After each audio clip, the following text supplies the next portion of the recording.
افغانستان کے بارے میں ایک مشہور ضرب المثل ہے کہ اللہ آپ کو کوبرا سانپ کے زہر، شیر کے دانتوں اور افغان کے انتقام سے بچائے۔ پشتون ولی افغانستان کی قدیم روایت ہے۔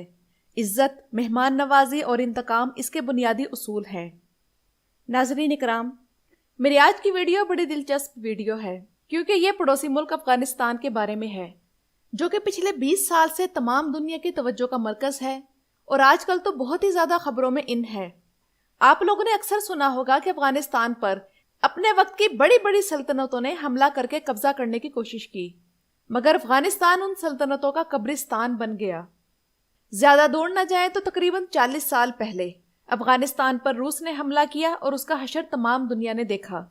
اس کے بعد افغانستان پر امریکہ نے حملہ کیا اور 20 سال بعد رات کے اندھیرے میں وہ بگرام ایئر بیس سے بھاگ نکلا، جس سے ثابت ہوا کہ افغانستان پر قبضہ کرنا ایک مشکل کام ہے۔ اور ناظرین اکرام، اس کی 3 وجوہات ہیں۔ سب سے پہلے ہم ان وجوہات پر بات کر لیں اور اس کے بعد ہم ان سلطنتوں کی تاریخ مختصراً جانیں گے۔ افغانستان پر قبضہ نہ کر سکنے کی پہلی بڑی وجہ یہ ہے کہ افغانستان جس جگہ واقع ہے یہ ایران، وسطی ایشیا اور پاکستان کے درمیان گھرا ہوا ہے۔ اس خطے پر بہت بار حملہ ہوا اور یہاں بے شمار قبائل آباد ہیں جو کہ آپس میں بھی دشمنیاں رکھنے کے علاوہ بیرونی حملہ آوروں کے لیے لوہے کے چنے ہیں۔ نمبر 2، چونکہ اس خطے میں قبائل آباد ہیں اور ان کی آپس میں بھی نہیں بنتی اور ایک دوسرے سے جھگڑے اور مخاصمت کا کوئی نہ کوئی پہلو نکل آتا ہے، تو لا قانونیت کی ایک صورتحال اکثر پیدا ہوتی رہتی ہے۔ اسی وجہ سے اسی صورتحال کو سامنے رکھتے ہوئے ہر گھر یا گاؤں کسی قلعے کی طرح بنایا جاتا ہے۔ نمبر 3، افغانستان کا خطہ دشوار گزار پہاڑوں سے بھرا ہوا ہے۔ وہاں کی زندگی سہولیات نہ ہونے کی وجہ سے انتہائی مشکل ہے۔ افغانستان کے پہاڑی سلسلوں میں کوہ ہندوکش قابل ذکر ہے، جو کہ افغانستان میں طویل فاصلے تک پھیلا ہوا ہے اور وہ افغانستان کے درمیان سے شروع ہو کر جنوب تک چلتا جاتا ہے۔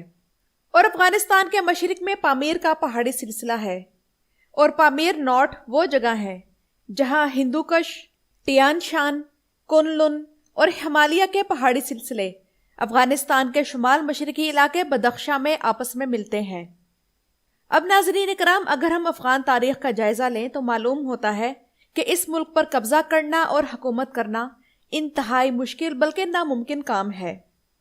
سلطنتوں پر سلطنتیں اور قوموں پر قومیں اس خطے کو فتح کرنے آئیں، مگر اس خطے کو فتح کر کے حکومت کرنے میں ناکام رہیں، کیونکہ یاد رکھیں کہ فتح کرنا الگ چیز ہے اور فتح کر کے حکومت کرنا الگ۔ اسی وجہ سے اس خطے کو سلطنتوں کا قبرستان کہا جاتا ہے۔ اور اگر کسی سلطنت نے کچھ عرصے کے لیے ابتدائی لڑائیوں کے بعد کوئی کامیابی حاصل کر بھی لی تو بالآخر اسے بھاگنا پڑا۔ تو ناظرین اکرام، ان تمام سلطنتوں اور قوموں کے متعلق اب باری باری تذکرہ ہوگا آج کی اس ویڈیو میں۔ سب سے پہلے ہم افغانستان کی قدیم تاریخ کی طرف بڑھتے ہیں، جو کہ 5000 سال قبل مسیح کی ہے، جب افغانستان ہخامنشی سلطنت کا مشرقی حصہ تھا۔ اور ایک وقت تھا کہ افغانستان کے خطے کے کچھ حصے گندھارا کی قدیم بھارتی سلطنت کا حصہ تھے، اور آج کل یہ علاقے پاکستان کا شمال مغربی حصہ اور افغانستان کا مشرقی حصہ ہیں۔ اور ناظرین اکرام، یہی خطہ آج کے پشتونوں کے آباء و اجداد کا ٹھکانہ تھا، اور جو یہ زبان آج کل بولتے ہیں جسے ہم پشتو کہتے ہیں، اس کے بارے میں ایک دلچسپ تاریخی حقیقت یہ ہے کہ پشتو اصل میں قدیم مشرقی ایران کی زبان ہے جس کا نام اوستان تھا۔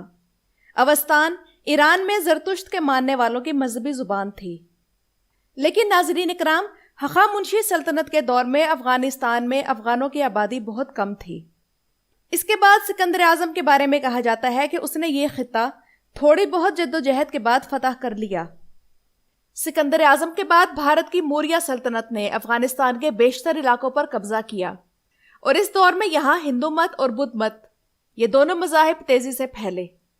لیکن یہاں میں یہ بات دوبارہ کلیئر کر دوں کہ تب بھی اس خطے کے مشکل حالات کو سامنے رکھتے ہوئے یہاں کی آبادی بہت کم تھی، اور موریہ سلطنت کے زوال کے بعد افغانستان پر وسطی ایشیا سے کئی حملہ آوروں نے حملے کیے اور افغانستان کے پہاڑوں میں مختلف قوموں نے بسنا شروع کیا، جس کے نتیجے میں یہ خطہ جنگجو لوگوں کی رہائش بن گیا جو کہ اپنے اپنے علاقوں کی حفاظت بے جگری سے کرتے۔ بہت سے حملہ آور پشتونوں کے قبائلی نظام کا حصہ بن گئے اور انہی کی زبان اپنا لی، جس کے نتیجے میں یہاں کئی قبیلوں نے اپنی چھوٹی چھوٹی ریاستیں بھی قائم کی، جو کہ آگے جا کر مزید چھوٹی چھوٹی ریاستوں میں تقسیم ہو گئی۔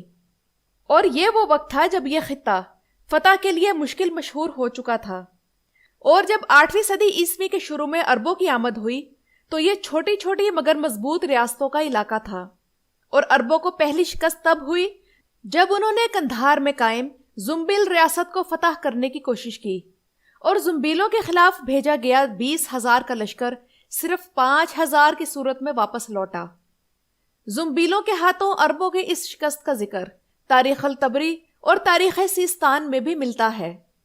اس کے بعد ناظرین کرام، افغانستان میں اسلام کو پھیلنے میں مزید 200 سال لگے، اور اس میں کامیابی تب ملی جب ایک فارسی النسل جنگجو جس کا نام یعقوب اللیث الصفار تھا، اس نے خلافت عباسیہ کی مدد سے موجودہ دور کا Iran, Afghanistan, Turkmenistan, Uzbekistan, Tajikistan اور مغربی پاکستان کے کچھ حصوں کے ساتھ ساتھ عراق کے کچھ حصے بھی فتح کیے۔